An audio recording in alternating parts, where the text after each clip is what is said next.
अस्सलाम वालेकुम, मेरा नाम डॉक्टर हिना मुर्तज़ा है और मैं अख्तर सईद मेडिकल कॉलेज में असिस्टेंट प्रोफेसर ऑफ सर्जरी काम कर रही हूँ। जिस टॉपिक के बारे में बात करने लगी हूँ वो ये है कि ऑपरेशन के बाद ज़ख्म का ख्याल किस तरह रखा जा सकता है, पट्टी कब तब्दील करनी चाहिए, टाँके कब खुलने चाहिए, या कौन सी डाइटरी हैबिट्स हैं जो पेशेंट अपना सकता है, या कौन सी दवाइयाँ हैं जिनके इस्तेमाल करने से ज़ख्म के ख़राब होने के चांसेस कम होते हैं। वूंड हीलिंग में जो चीज़ें इंपॉर्टेंट होती हैं वो कुछ पेशेंट से रिलेटेड फैक्टर्स होते हैं, कुछ सर्जरी से रिलेटेड फैक्टर्स होते हैं कि किस तरह की सर्जरी थी, किस नौइयत की थी, इलेक्टिव सर्जरी हुई थी या कोई इमरजेंसी में इन्फेक्शन में सर्जरी की गई है, या फिर कुछ फैक्टर्स ऐसे होते हैं जो कि आपने ऑपरेशन के दौरान चीज़ें इस्तेमाल की होती हैं वो उससे रिलेटेड हो सकते हैं। मरीज़ किन बातों का ख्याल रख सकता है वो ये है कि एक तो मरीज़ को हम पहले ही कुछ उनकी जिस तरह विटामिन ए, सी, ई या फिर जिंक वगैरह जो रिक्वायर्ड होते हैं हम पेशेंट्स को एडवाइस करते हैं। सेकेंडली जो होता है कि मरीज़ ने ऑपरेशन के बाद इन केस अगर आपका इलेक्टिव ऑपरेशन हुआ है, जैसा आपका हर्निया का, पित्ते का, अपेंडिक्स का या ऐसा कोई ऑपरेशन हुआ है, उसमें मरीज़ ने पट्टी कब खोलनी है।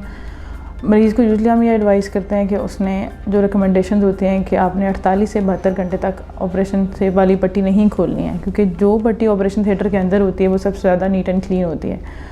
48 to 72 आवर्स के बाद आप वो पट्टी खोलते हैं, उसके बाद आप ज़ख्म को साफ़ कर सकते हैं। एक और मिथ जो होती है कि आप जो है वो ज़ख्म में पानी लगाएंगे तो ज़ख्म ख़राब हो जाएगा, और मरीज़ 10वें दिन भी आके कहता है कि नहीं हमने तो पानी नहीं लगाया था लेकिन फिर भी ख़राब हो गए। तो ऐसा कुछ नहीं है। आप 48 से 72 आवर्स के दरमियान जो है वो आप ज़ख्म खोलते हैं, उसके बाद आप ज़ख्म को साफ़ करके दोबारा फिर पट्टी कर सकते हैं। यूजली 5वें या 7वें दिन जो आपके ऑपरेटिंग सर्जन्स होते हैं वो आपको दोबारा रिव्यू के लिए बुलाते हैं, वूंड आपका देखते हैं।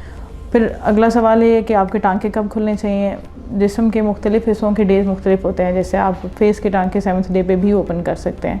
लेकिन जो पेट पे हिस्से पे या फिर टांगों पे टाँगे होते हैं वो आपके यूजली 10 से 14वें दिन के दरमियान खुलते हैं। दूसरी जो इम्पॉर्टेंट चीज़ होती है वो ये होती है कि आपकी जो इमरजेंसी में ऑपरेशन होता है,